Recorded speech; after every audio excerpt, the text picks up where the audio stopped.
2001లో అమెరికాలో జరిగినటువంటి అటాక్ ఏదైతే ఉందో ఒసామా బిన్ లాడెన్ ఆధ్వర్యంలో జరిగిన అటాక్ 3000 మంది చనిపోయారు కదా.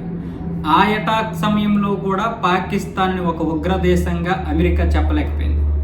కానీ మొన్న ఆపరేషన్ సింధూర్ తర్వాత భారతదేశం పాకిస్తాన్ని ఒక ఉగ్రదేశంగా ప్రపంచ దేశాల ముందు ఎండగట్టేసింది. అందుకని నిన్న శుక్రవారం రోజు ఇస్లామాబాద్లో ఒక మసీదులో, షియాలకు చెందినటువంటి మసీద్ అది, ఖదీజతుల్ కుబ్రా అనే ఒక షియా మసీదులో ప్రార్థనలు జరుగుతున్నప్పుడు ఒక ఆత్మాహుతి దాడి జరిగింది.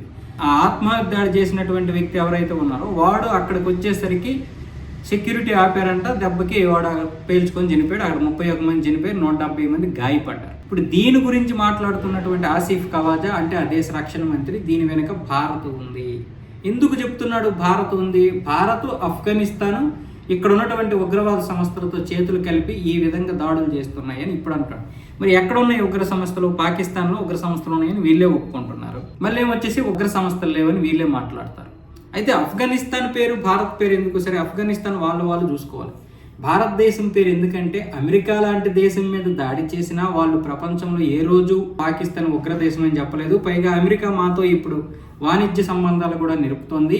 కానీ భారతదేశం మాత్రం అలా కాదు కదా. మొన్న ఆపరేషన్ సింధూర్ తర్వాత మొత్తం భారతదేశానికి ఎక్కడెక్కడ దౌత్య కార్యాలయాలు ఉన్నాయో అక్కడంతా కూడా పాకిస్తాన్ ఒక ఉగ్రదేశంగా భజన మోగించేసింది. దాంతో పాకిస్తాన్కి ఏం చేయాలంటే, అంటే ప్రపంచంలో ఎక్కడ ఉగ్రదాడులు జరిగినా సరే పాకిస్తాన్ హస్తం ఎంతో కొంత ఉంటుంది అన్న విధంగా చెప్పింది. అందుకని ఇప్పుడు భారత్ని ఈ విధంగా వీళ్ళు మాట్లాడుతున్నారు. అంటే భారతదేశాన్ని పేరు పెడితే చాలు, ఏదో ఒక విధంగా అంతర్జాతీయంగా ఎంతో కొంత ఒత్తిడి పెరుగుతోందిలే ఈ యొక్క దాడికి అన్న విధంగా. కానీ భారతదేశం ఎప్పటికీ ఈ పనికిరాని పనులు చేయదని ప్రపంచానికి తెలుసు. ఈరోజు పాకిస్తాన్ మీద పడినటువంటి మచ్చపోతా ఇదే ఆసిఫ్ ఖవాజా, మేము ఉగ్రదాడులు చేశాము, ఈ ఉగ్రవాదాన్ని నెత్తికెక్కించుకున్నాము, ఎందుకంటే పాశ్చాత్య దేశాల వల్ల. ఈ పాశ్చాత్య దేశాల కోసం గత 3-4 దశాబ్దాలుగా మేము ఈ ఉగ్రవాదాన్ని నెత్తినెక్కించుకున్నామని ఆపరేషన్ సింధూర్లోనే చెప్పాడు. ఆసిఫ్ ఖవాజా చాలా వరకు నిజాలు చెబుతూనే ఉన్నాడు. మళ్ళీ ఇప్పుడు ఇదే ఆసిఫ్ ఖవాజా నోటి వెంట ఈ విధంగా మాట్లాడిస్తే అప్పుడు భారతదేశం మీద ఒత్తిడి పెరుగుతుంది. కానీ భారతదేశం వెంటనే దీన్ని ఖండించేసింది, పక్కన పెట్టండి. కానీ ఏం చేయాలి? ఇప్పుడు లోపల ఉన్నటువంటి అంతర్యుద్ధంలో